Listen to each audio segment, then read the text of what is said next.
Salam. He's a non-Muslim. Inshallah, we're just going to sit down and let him listen as well. Sounds good, man. Maybe we'll ask a question Inshallah. after. Sounds good. Inshallah. Sure. Assalamu alaikum wa rahmatullahi wa barakatuh, guys. We're going to start the Tafsir program now, inshallah. So if you're done praying and you're not attending, then you can kindly leave, inshallah. And if you're staying, you can sit down, inshallah. Just try to quiet down. Jazakumullahu khairan. All right, inshallah.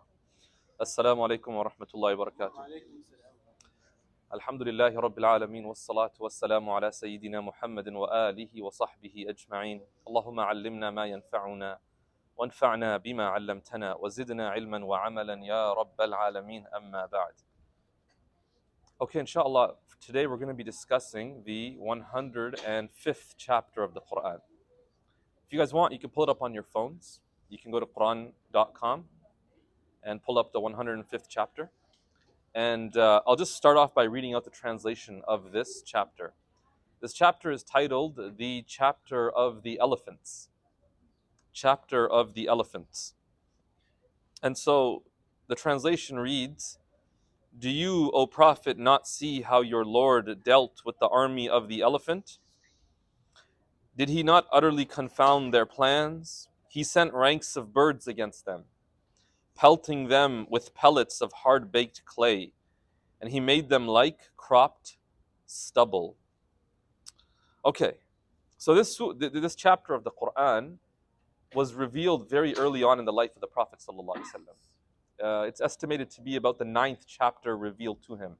This is in the first half of his life. When you look at his life and you study his life, the first half, known as the Meccan period, where he lived in Mecca, this chapter was revealed in Mecca. And obviously, one of the things that we who have read the life of the Prophet Muhammad ﷺ, one of the things we know is that in Mecca, the Prophet ﷺ faced immense tribulation, a lot of difficulties, a lot of opposition, a lot of persecution.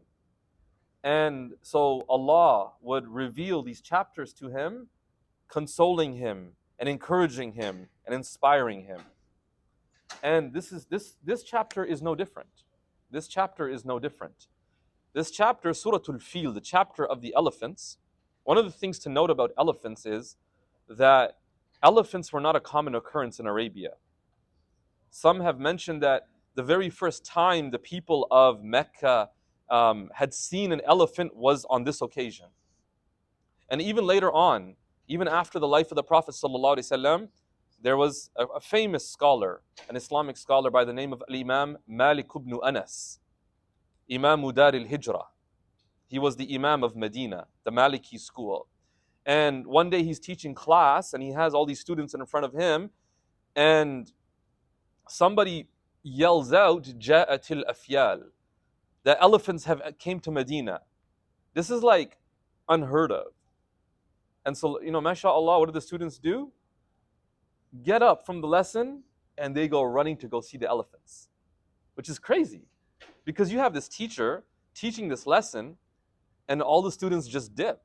Boom. The one student remained behind. This is the student by the name of Yahya ibn Yahya al-Laythi al-Andalusi. He came from Spain. Yahya ibn Yahya is one of the prominent students of Imam Malik. And the copy of the Muwatta that's probably most famous is from this student.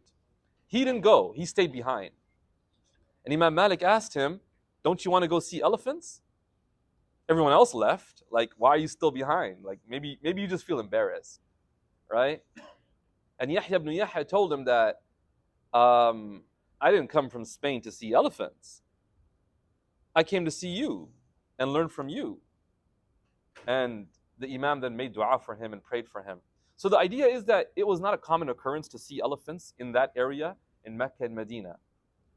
Now, how did this happen? What ended up happening? Anyone know the name of the famous?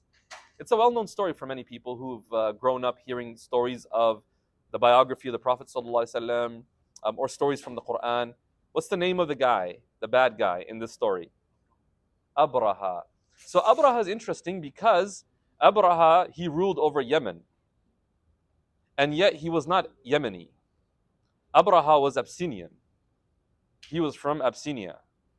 right? Abyssinia. The question becomes, how did he end up in Yemen, and how did he end up ruling over Yemen? This story, Ibn Kathir and others narrate that it goes actually back to the Ashabul Ukhdud, which Allah speaks about in another chapter, Surah Al-Buruj. And what that's referring to is the people of the trench. Allah in Surah Al-Buruj, another chapter, speaks about what? The group of people. So there was a king. The narrations mention his name was Dhu Nawas. And he ruled over the people of Yemen. And he was a tyrant king. This is where you get the hadith of Sahih Muslim that factors in here. That's the famous hadith that maybe some of you know, where there was a king, and under this king he had a magician. And there was a young boy that used to come. So the magician got old. How many of you have heard this narration? As the magician got older, he told the king, I'm getting old. I need a successor. I need somebody who will take over my role as the magician. So send me someone. And so the king found some young man who, was a promising young man and said, okay, every day come to this magician and learn the craft. And every day as this young man would come to the magician, he would pass by a monk. Any of you heard this story? Some of you? No? Okay. I'll narrate it then. You've heard it, some of you. Okay. So I'll narrate the gist of it. Anyways, this young man used to come every day to the magician, but he would pass by a monk. And the monk would tell him about God. And eventually the day came where he's coming to see the magician, and he's not sure the whole time, this young man. He's like, is the monk correct in what he's preaching to me? Or is what the magician teaching me correct? He didn't really know. And one day, there's this huge beast that's blocking off the road. No one can get past. So he comes up and he says, today I'm going to find out who's actually correct, the monk or the magician. So he takes a rock and he says, "Oh Allah," or "Oh God, if the monk is correct, then remove this. If the monk is on the straight path, then remove this beast from the path." And he throws at him. And it actually moves the beast. So then he discovers that, okay, I know that whatever the monk has been teaching me, that's correct. And so he goes to the monk and he tells him, hey, I finally figured out you're the right one. Like the magician's just a shill. He's a fraud. So I know you're legit. The monk tells him, listen, now that you've proven yourself, you're actually above my level. So be careful because people are going to come after you now. This young man began to, through the will of God, heal people, help them heal, and all these different things. The king found out. The king came to him and said, hey, I heard you're able to heal the sick and help people with skin disease. And the young man's like, I can't do nothing. I can't do nothing. He started teaching him aqidah. He said, I can't do nothing. Everything I can do is through God, through my Lord. And the king became insulted. He was like, hold up. You have a Lord other than me? Oh, this is unacceptable. So then he told his people, take this guy and kill him. Take this young man and kill him. And every time they tried to kill him, they couldn't do it. And the narration's a long narration, so I'm not going to go through every single thing that happened. Eventually, the young man he told them, I'll teach you how to kill me. He tells the king, I'll teach you how to kill me on one condition. You have to gather all the people. They can all watch you kill me. King was like, okay, cool, that sounds good. So they gather all the people. And then he tells the king, to kill me, you take an arrow, you say, in the name of God, and you shoot. And you'll kill me. And so that's what they did. They said, Bismillah, in the name of Allah, and they shot. And he died. The people seeing that, wow, they couldn't kill him, no matter what they did. But the moment they took the name of God, they were able to kill him. That means God is the one who gives death. And so they all accepted Islam. That was the intention of the young man. He sacrificed his life so all these people could accept Islam. Anyways, the king now realized, oh, that's why he told me gather all the people and then in front of them say in the name of God. So he became enraged and he began to torture the people. Torture them. 2 men from those people, and then eventually some of them were thrown into a trench in a pit of fire. That's what the Quran refers to. The people of the trench. Ashabul Ukhdud. 2 men escaped to Syria. And eventually they ended up going to the king of Abyssinia, Najashi, and telling him that, listen, man, there's this guy in Yemen. He's absolutely terrorizing everybody. Someone needs to stop him. So he sends 2 governors with an army to take on Dhu Nawas. One of those governors is Abraha. And so Abraha goes and he kills Dhu Nawas and takes over the land. And he becomes the governor. And that's how a man from Abyssinia became the leader of Yemen. But power corrupts. And so Abraha becomes corrupted. He sees everybody keeps going to Mecca, Mecca, Mecca. Why has everyone got to go to Mecca? So he says, you know what? I'm going to divert people's attention from Mecca. I'm going to build my own equivalent of what's called the Kaaba. Does that make sense? Equivalent of what's known as the Kaaba. So he builds this huge structure. It's referred to as a church even, a kanisa. And he builds this massive thing.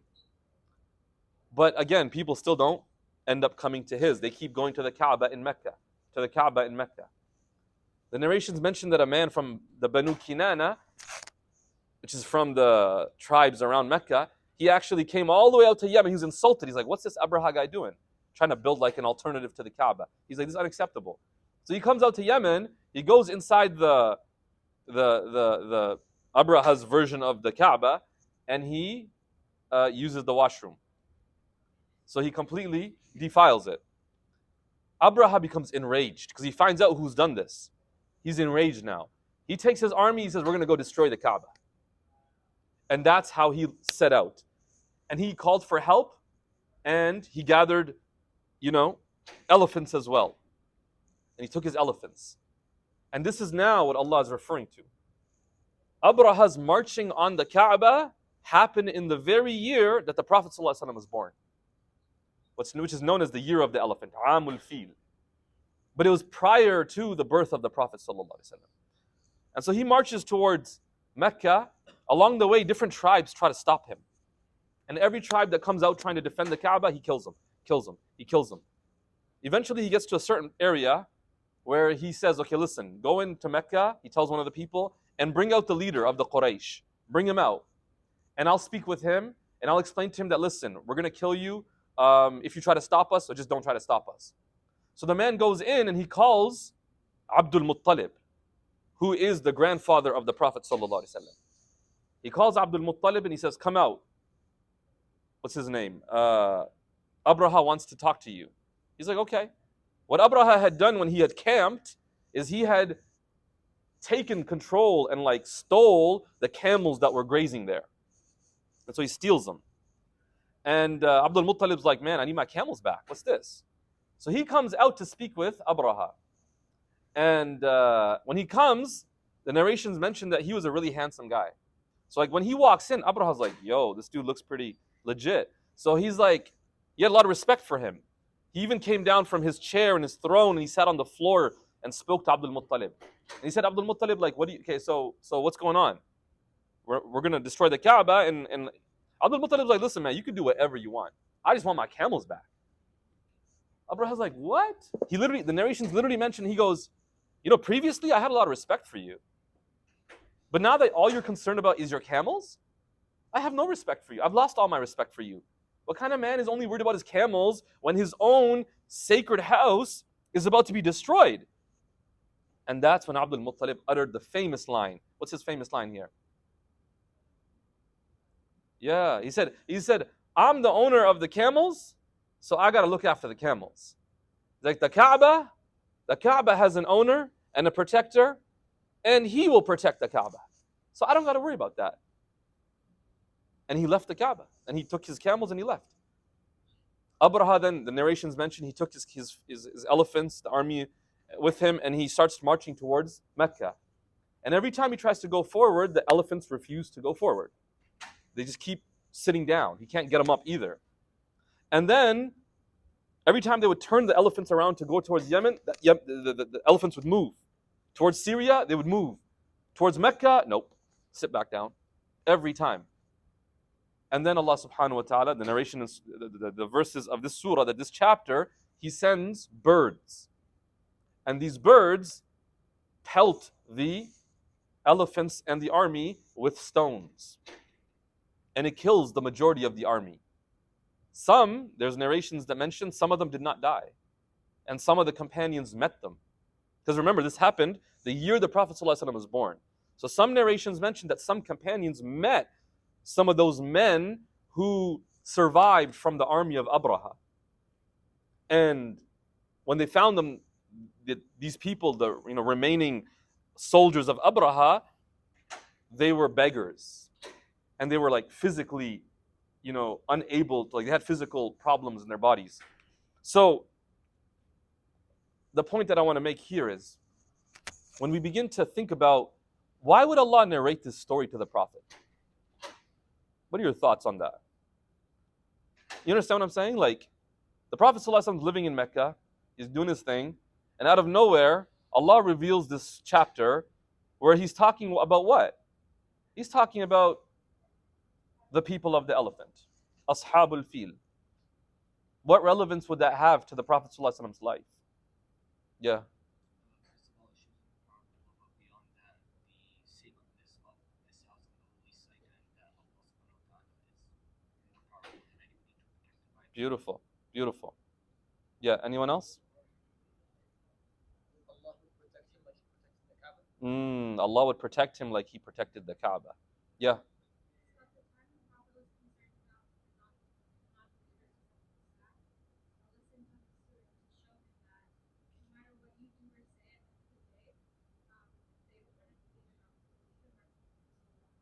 Absolutely. Absolutely. You can't convince someone who doesn't want to know, right? And if Allah is going to guide someone, He's going to guide them. And if He's going to protect someone, He's going to protect them. Absolutely. What does this mean to you guys? University of Waterloo. Ashabul Fil, mashallah. What's going on with you? Yes, Jenna. To show the significance of the Kaaba. Beautiful. Beautiful. See, Surah Al-Fil, the surah after it is Surah Quraysh. Allah subhanahu wa ta'ala mentions in the Quran the dua of Ibrahim alayhi salam. Ibrahim alayhi salam made dua for Mecca. And this is mentioned in two places in the Quran.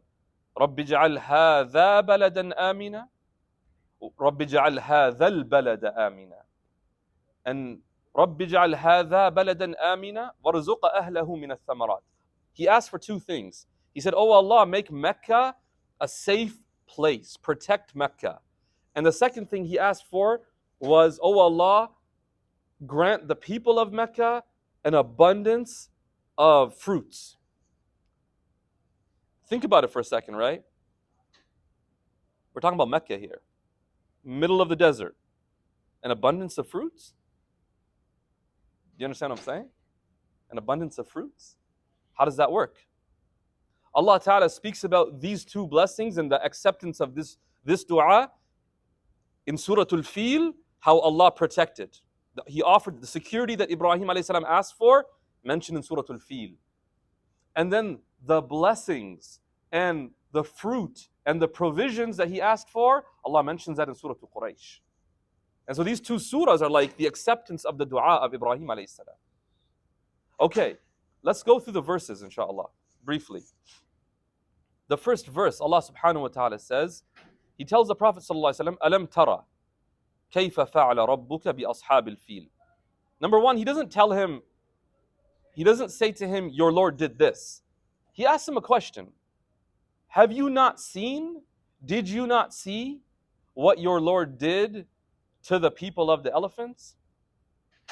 Think about that question. Did you not see? How could the Prophet ﷺ have seen? Do you understand the question? He wasn't alive.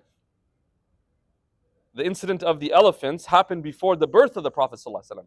How could he have seen? So why would Allah ask him, did you not see? Any ideas? Yeah. Rhetorical. Okay. The scholars have a different understanding of what it would be. Do you not know? The question becomes, then why didn't Allah just say, Alam ta'alam? Do you know what I'm saying? Yeah, Judy.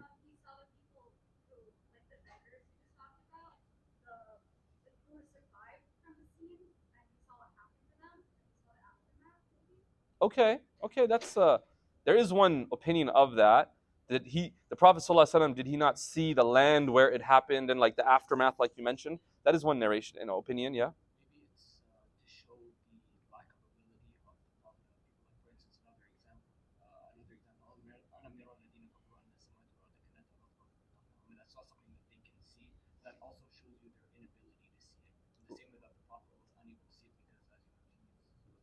Right. So clearly, it's obvious that he couldn't see it with his eyes. But the point the scholars make here is that do you not know of what happened to the people of the elephant and what your Lord did to them? Now, why would Allah then use see? Because the incident of the elephant had become so well known amongst the people that it was at a level of as though you had seen it. Like it was unquestionable. What's known as mutawatir. Anyone ever heard the term mutawatir? Who knows what mutawatir is? Yeah? Anybody else? Okay, mashallah. Mutawatir. Some of the scholars argue for the proof of mutawatir from this verse. That Allah is saying, O Prophet, has not the news of the people of the elephant reached you? And not just one person telling you. This is well known amongst the people to the point that so many people talk about it. And so, even though you didn't see it, you can have yaqeen about it. And it's like you've seen it. Even though you didn't see it, but you're so convinced it's as though you've seen it. Because if you saw it, then you'd have absolute certainty. He's saying, but when that many people tell you about it, right, when it becomes mutawatir, then it's as though you've seen it. Why do I talk about this? You're like, bro, what the heck does mutawatir have to do with anything in my life? Let me tell you. If you want to understand something about hadith and the validity of hadith and why you should trust hadith, then we need to study and understand a little bit about how hadith were preserved and the different ranks of hadith, and to appreciate the effort the scholars put into preserving hadith and classifying them and really investigating them. And so the scholars, differentiated between the levels of hadith and how authentic they are and how much conviction can we have in that these words are the words of the Prophet or not. Mutawatir is considered the highest level. And there are very few mutawatir ahadith. Ibn Hajar says like 15, 16, 17. Very few. Right? There are not that many. The point I'm trying to make here is the Prophet ﷺ is told, did you not see how your Lord did? I want to be careful here. Because Allah used the word kayfa. Did you not see how your Lord did with the people of the idols? It doesn't sound correct the way we speak in English, right? Because usually we'd say what? Didn't you see what he did? In Arabic, Allah Ta'ala could have said that. Alam tara ماذا فعل ربك بأصحاب الفيل? Did you not see what your Lord did? He didn't say that. Because what's important here? It's not what happened. It's how it happened. Sorry? Yeah. It's how it happened, right? That's what the attention of ours is meant to be drawn towards, is how did it happen? It didn't happen in the way that we might predict. That Abdul Muttalib gathered his army and then, mashallah, he was able to overcome that. No. It happened in one of the most unexpected of ways. Why is this relevant? Why is this relevant to me and you? Tell me. Yeah. Usually it's the way I see it is like Allah will help and protect in ways that you never expect. Absolutely. Absolutely. Even when all the means of the world are shut on you, the believer is being taught here that you don't give up on God. You don't give up on God. Because Allah has armies of the heavens and the earth. وَلِلَّهِ جُنُودُ السَّمَاوَاتِ وَالْأَرْضِ.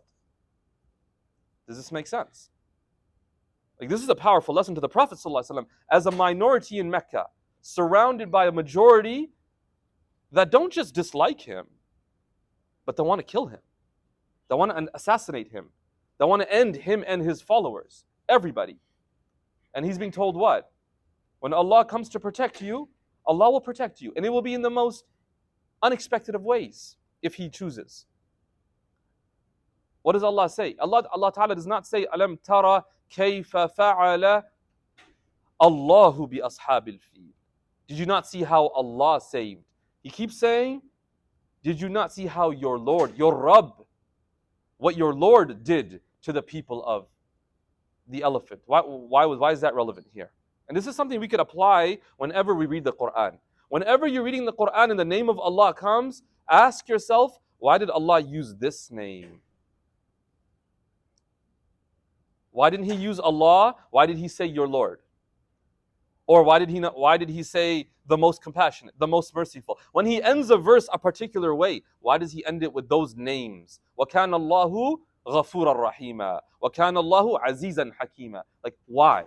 Yeah, go ahead. Is it to do with how, like, who he's trying to target with that? Like, when he says your love is very personal, right? As Yes. compared to saying Allah is like you're telling people that Allah is like a generalized fact. Yes. Third person. Your love is like personal to you and how you feel like your love. Absolutely. So it's personal. And what? Just tell me a little bit more about the fact that it's personal. Tells us what? Like, what would that? How would that change the meaning? Like, what impact would that have? It implies that whatever he's talking about, he can do. Absolutely. That the Lord who saved the Kaaba from Abraha, He's your Lord, the same Lord, Rabbuka. And just as He saved the Kaaba from Abraha, your Abraha is the Quraysh around you, and Allah will save you and protect you. Yeah. Could it also be that he, since it's as you mentioned personal, so he saved the Kaaba as your Lord, so that means that there's a connection between you and the Kaaba itself. So it's a gift for you that he didn't destroy the Kaaba. Okay. Yeah. Absolutely. I mean, the Kaaba was preserved. It was there in Mecca, and the Prophet ﷺ ultimately, eventually came back and conquered. Absolutely. One thing we want to think about here is Allah Ta'ala, the Kaaba is so honorable to Allah Subhanahu wa Ta'ala that when someone came to destroy it, He did what? He unleashed an army from the sky, an army of birds to protect the Kaaba. Many of you will have heard the hadith of the Prophet ﷺ where he said that the believer is more honorable in the sight of Allah than even the Kaaba. More honorable in the sight of Allah than the Kaaba. And so Allah subhanahu wa ta'ala, when He comes to protect the believer, He will protect the believer in ways that we cannot imagine. And we must believe that.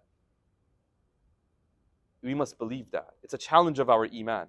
It's a challenge of our belief. To read these stories and not read them as abstract, as theoretical stories, but to read them from the lens of iman. That my Lord is telling me that this is what He did for the people of... You know when you say, didn't we do this? What are you trying to say? Imagine I tell you, didn't I help you last time? What am I suggesting? Like, didn't I help you last time? Meaning what? Anybody? Yeah. Sorry, I can't hear you loud. So stop doubting me. And what doubt might someone possess? That you'll keep helping. Absolutely. That's what we do, right? We say, didn't I help you last time? Meaning, I'll continue to help you. This is like the tone of the verses.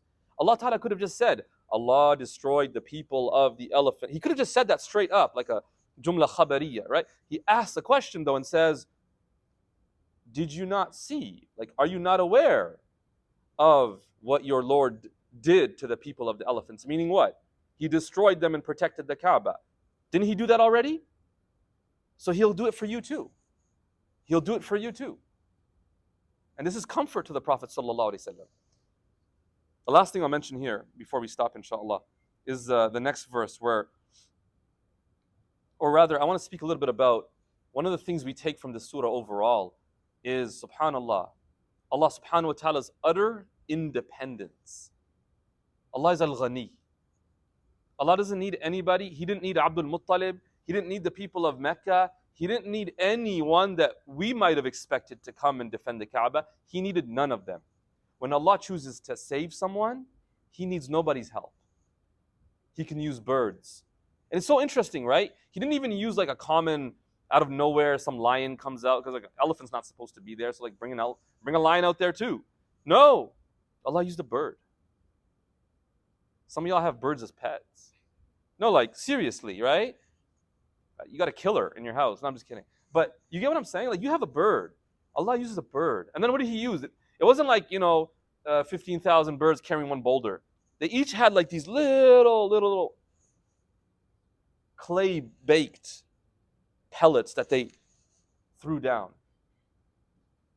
And that's how Allah destroys people. When Allah chooses to destroy, He doesn't require a huge army. So sometimes we look for a huge army. We look to the creation. When will the creation come and save us and help us? Abdul Muttalib, subhanallah, despite not being in the ummah of the Prophet ﷺ, Abdul Muttalib said what? I trust God. This is God's house. He will protect it how He wants to. Do you see that? Like, would you leave it like that? You might be like, no, but we got to do something, right? Like, we got to do something about this. Abdul Muttalib was pure tawakkul in the face of this army. He said, Allah will take care of it. And Allah took care of it. And He mentioned in the Quran, so that you know that Allah will take care of it in your life. Whatever you come up against in your life. And this is really important that we take strength from the Quran. To really take strength from the Quran. And if we're not taking strength from the Quran, we have to ask ourselves the strength of our iman in the Quran. Does that make sense? Because this comforted the Prophet ﷺ. This gave him comfort and strength in Mecca to keep giving da'wah and keep moving forward, knowing Allah is with him and Allah will support him. This is a time where all of us have to reevaluate, what's my relationship with Allah? And how much do I believe in His promises? And how much do I turn to Him? Really, these are moments where we need to be growing in our religiosity, honestly speaking. Every night in tahajjud, we should be at a different level in our worship of God. All around the ummah, you're seeing people accept Islam, take an interest in Islam. You're seeing Muslims turn back to Allah. Right? We're seeing a lot of growth. May it not be that we're the ones left behind. Does that make sense? To start turning back to Allah. Absolutely. Recognizing that He is the one who brings any situation into our life, and He is the one who provides the solutions. To really believe that and begin to bring that into our lives. May Allah Ta'ala grant us tawfiq to take inspiration and strength and comfort from the Quran. Ameen ya Rabbil Alameen. Wa sallallahu wa sallama wa baraka ala Sayyidina Muhammad wa alihi wa sahbihi ajma'in. Walhamdulillah Rabbil Alameen. Jazakumullah khair everyone for joining me. Inshallah, if you have any questions, please do feel free to come forward and we can talk about it.